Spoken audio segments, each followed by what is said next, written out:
and we start with the disgraceful scenes in central London last night, which saw pro-Palestine protesters scale a First World War memorial while police stood by, watched and did absolutely nothing. The Prime Minister's official spokesman says the incident was an affront which will have appalled the public. Don't say. Well, viewers on GBNews can see there was still poppy wreaths on the Royal Artillery Memorial at Hyde Park Corner.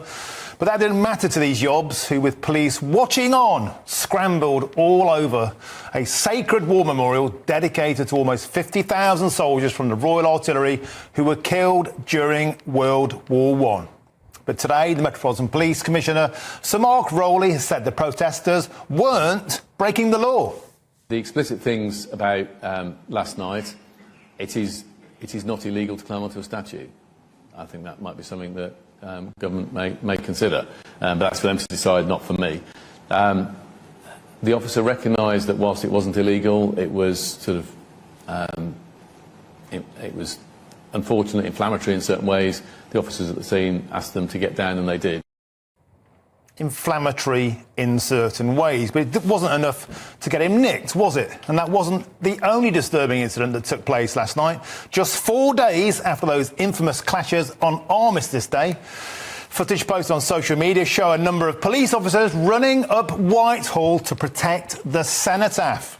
Disgraceful scenes. Fortunately, no protesters were able to attack that memorial this time.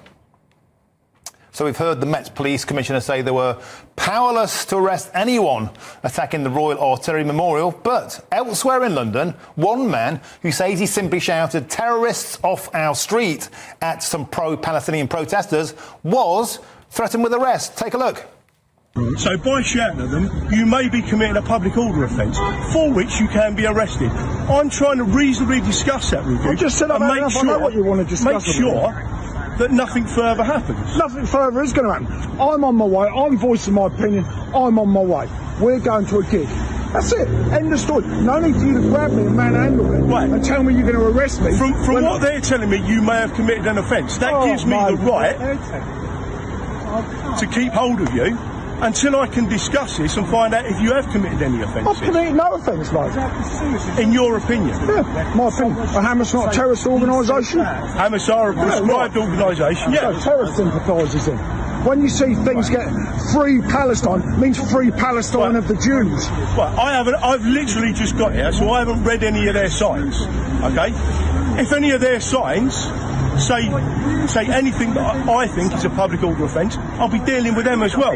What I'm trying to do is facilitate their legitimate right to a peaceful protest without being abused by people who may disagree with it. Why is that abuse? That's free speech, mate. It may be free speech to you. So there we go.